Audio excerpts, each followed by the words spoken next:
Charbon, gaz, pétrole, nucléaire, renouvelable ou bien encore choc exogène et transition énergétique, l'objectif de cette vidéo c'est de faire un rapide tour d'horizon des enjeux énergétiques en Europe, de comprendre les défis auxquels font face les pays et de voir aussi les objectifs que se fixe l'Union européenne en termes de neutralité climatique.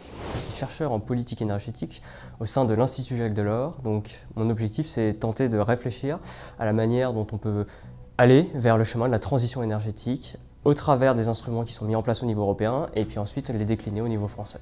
Quand on parle d'énergie, on a souvent tendance à assimiler ça assez rapidement à de l'électricité. Sauf qu'en fait, l'énergie, c'est pas seulement de l'électricité.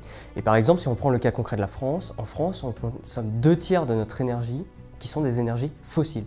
C'est-à-dire que c'est du pétrole qu'on utilise dans nos voitures, c'est également du gaz qu'on utilise pour se chauffer au sein de nos bâtiments, et puis ensuite il y a de l'électricité qui représente 1/4 de l'énergie que l'on consomme au quotidien.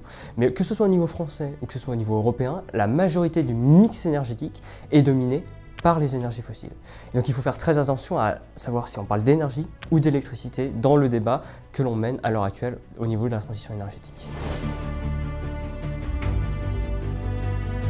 L'objectif à terme, en France comme au niveau européen, c'est de diminuer la part de consommation des énergies fossiles et de la substituer par de l'électricité décarbonée, c'est-à-dire de l'électricité qui est produite à partir soit des énergies renouvelables, soit du nucléaire.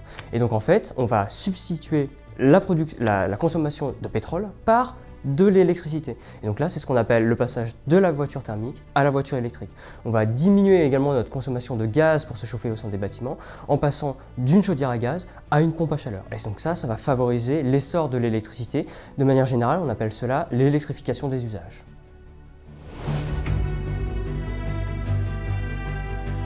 La France, à l'heure actuelle, a un objectif d'atteinte de ce qu'on appelle la neutralité carbone à l'horizon 2050. C'est-à-dire que les émissions de carbone, une fois qu'elles ont été compensées par exemple par l'absorption des forêts ou alors des océans, doivent être réduites à zéro. Ça, c'est un objectif que la France s'est fixé.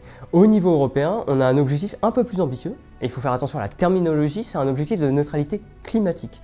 Donc là, ça comprend l'ensemble des émissions, pas seulement le carbone, mais par exemple également le méthane, qui est très réchauffant dans l'atmosphère.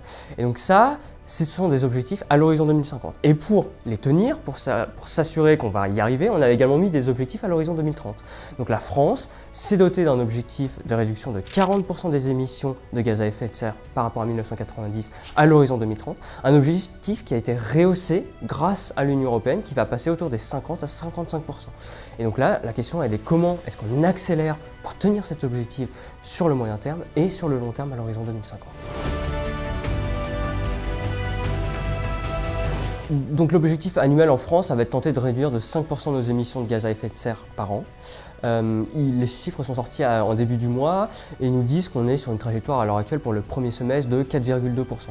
Donc on est quand même, en termes d'ordre de grandeur, dans quelque chose qui est assez pertinent.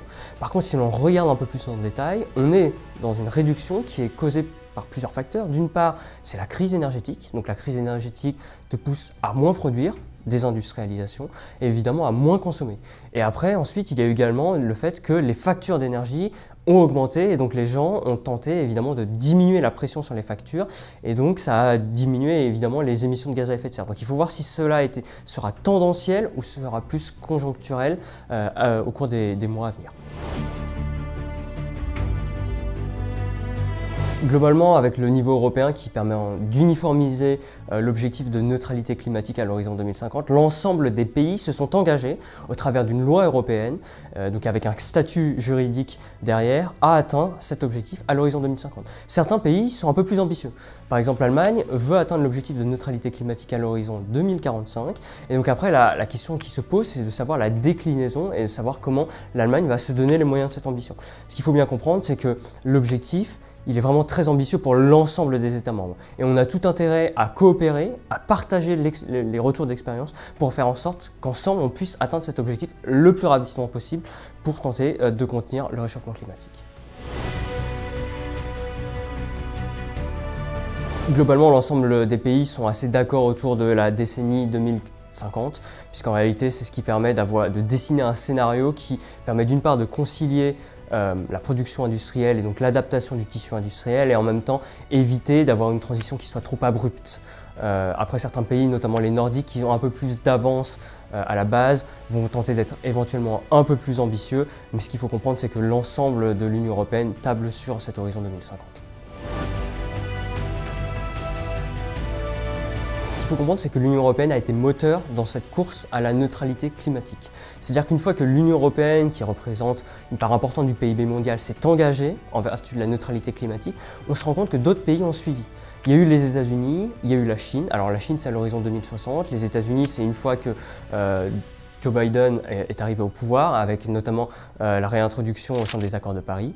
On s'est rendu compte à ce moment-là que l'ensemble de l'économie mondiale avait pour objectif d'atteindre cet objectif de neutralité carbone. Alors c'est à l'horizon 2050 ou à l'horizon 2060, mais ça implique quelque chose de très concret d'un point de vue technique et économique. Ça veut dire que désormais, il va y avoir une course aux technologies vertes, c'est-à-dire à la production des pompes à chaleur, des véhicules électriques, des panneaux solaires sur son propre territoire, pour tenter d'avoir ce qu'on appelle un avantage comparatif. Le premier qui bouge, il va avoir une forme d'avantage comparatif dans la maîtrise de la technologie.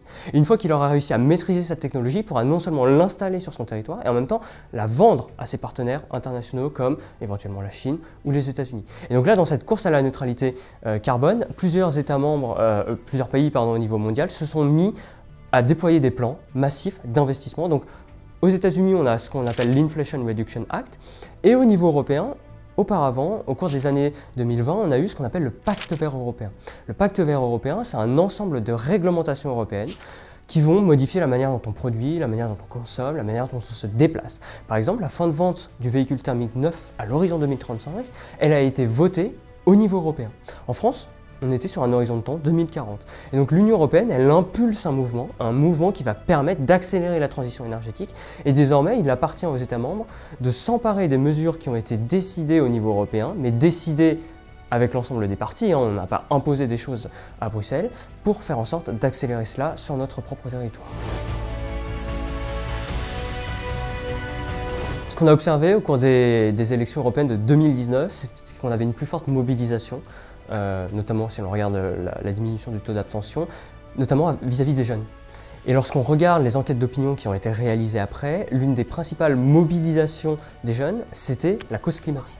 Pourquoi? Parce qu'en fait, l'Union européenne, elle était identifiée comme ayant la taille critique pour lutter à son échelle contre le réchauffement climatique. C'est-à-dire qu'en fait, si on est tout seul, nous Français, et qu'on va voir la Chine en disant bon, il faut commencer à réduire vos émissions de gaz à effet de serre, on va dire mais vous Français, vous êtes sympathiques, mais en réalité, vous ne représentez pas grand-chose au niveau de l'économie mondiale.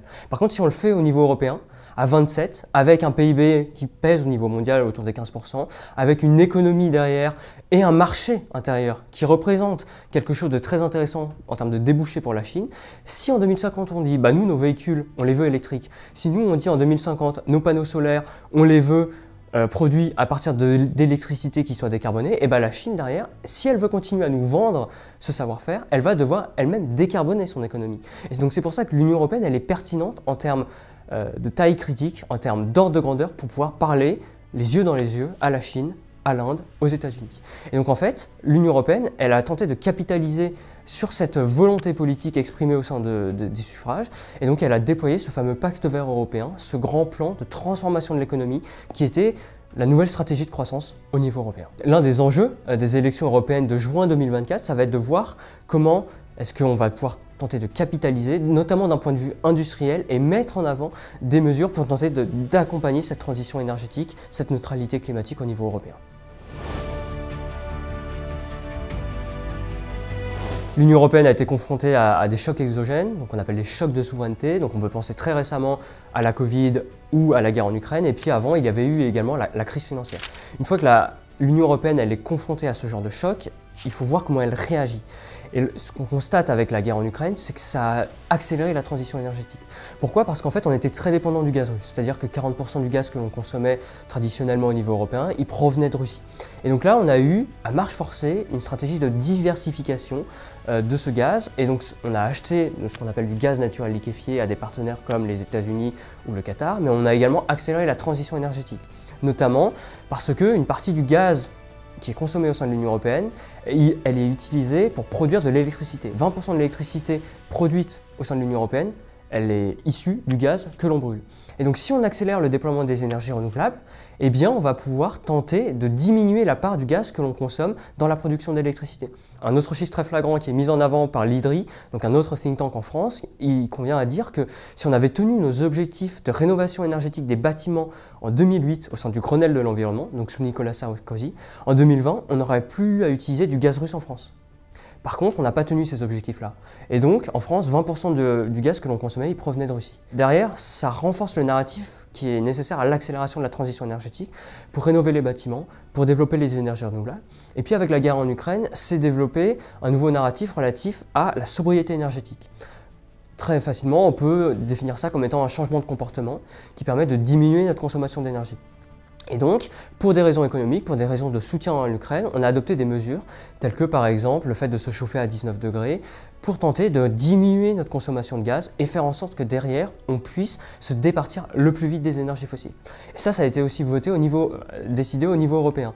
On a adopté des plans pour tenter de se passer du gaz russe le plus vite possible. Et donc on a un objectif à l'horizon 2027 de se passer du gaz russe, puisque ce qu'il faut rappeler, c'est que même avec la guerre en Ukraine, à l'heure actuelle, on continue à consommer du gaz russe. 15% du gaz que l'on consomme à l'heure actuelle au niveau européen est du gaz russe. Soit il arrive par tuyau dans des pays comme la Hongrie, la Slovaquie ou l'Autriche, soit il arrive par bateau avec du gaz naturel liquéfié.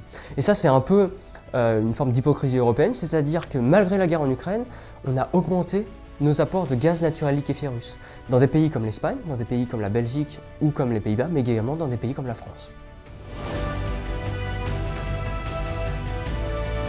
Pour rappeler la part du nucléaire en France, par exemple, c'est 70% de notre production d'électricité.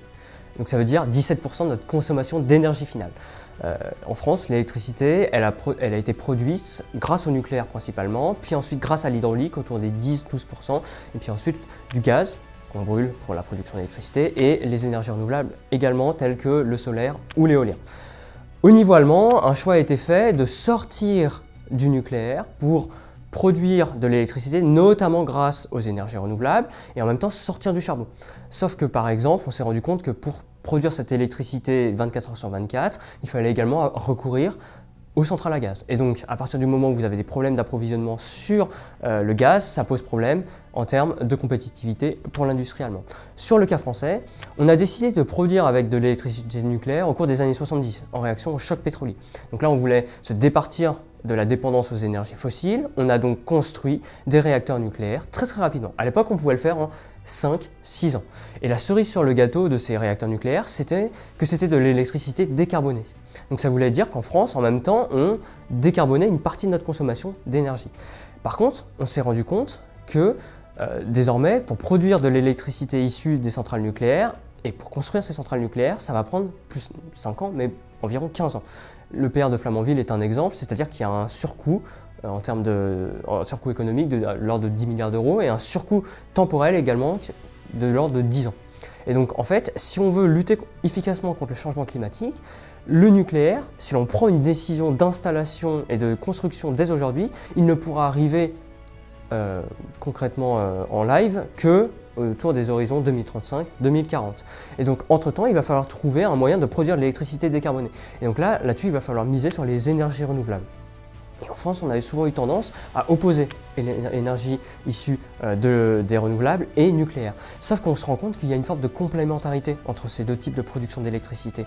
Et donc, une fois que le nucléaire sera là, on pourra tenter de voir comment la production d'électricité renouvelable pourra être complémentaire avec la production issue du nucléaire. Par contre, entre-temps, il va falloir capitaliser sur le nucléaire qui existe, mais qui est parfois sujet à des contraintes. Et on l'a vu au cours de l'année passée, on a eu des problèmes de corrosion sous contrainte, c'est-à-dire des problèmes de sûreté. On a dû mettre une partie des réacteurs à l'arrêt. Et donc en France, pour la première fois, on a importé de l'électricité plutôt qu'en exporté. Traditionnellement, on produit de l'électricité de manière excédentaire. Et donc on peut la vendre à nos voisins européens et donc tirer des revenus là-dessus. Par contre, l'année dernière, on était dans une situation très difficile et donc on a dû importer de l'électricité d'Allemagne, par exemple, produite à partir des centrales à charbon ou d'autres pays comme l'Espagne. Récemment, en fait, Emmanuel Macron, dans le cadre de sa stratégie de planification écologique, a parlé du fait de fermer les centrales à charbon à l'horizon 2027. On se rend compte que c'est largement faisable, évidemment, parce qu'en France, C'est 0,6% de notre électricité, donc c'est très peu. Par contre, on se rend compte que c'est plus difficile au niveau européen de fermer ces centrales à charbon, notamment dans des pays comme la Pologne. Et donc la stratégie qu'il est nécessaire de déployer, c'est très rapidement investir massivement dans les énergies renouvelables pour faire en sorte de substituer cette production qui est carbonée à des énergies renouvelables qui sont extrêmement décarbonées. Et puis derrière, il y a aussi une stratégie d'ensemble sur laquelle il faut réfléchir, sur la manière dont au niveau européen, on va réfléchir à l'intégration des énergies renouvelables, puisque ces énergies renouvelables, par définition, elles sont intermittentes. C'est-à-dire qu'elles ne peuvent pas produire 24 heures sur 24 en comparaison à du nucléaire par exemple, ou également à des centrales à charbon et des centrales à gaz. Et donc à l'horizon 2030, selon les modélisations qui ont été réalisées au niveau européen, environ 70% de l'électricité sera produite à partir d'énergies renouvelables. Et donc là-dessus, il faudra réfléchir également à la manière dont on va adapter nos réseaux électriques. On va également adapter notre consommation. C'est-à-dire qu'on connaît très bien à peu près les pics de consommation au sein d'une journée. C'est-à-dire, lorsque tu te lèves le matin, tu vas consommer de l'électricité. Lorsque tu rentres chez toi le soir, tu vas consommer de l'électricité pour cuisiner. Eh bien, il va falloir tenter d'adapter cette consommation pour voir comment on peut stocker de l'électricité grâce aux véhicules électriques au sein de leur batterie. On peut tenter également de différer notre consommation d'électricité dans le temps pour faire en sorte qu'on puisse passer ces pics de consommation au cours de la journée.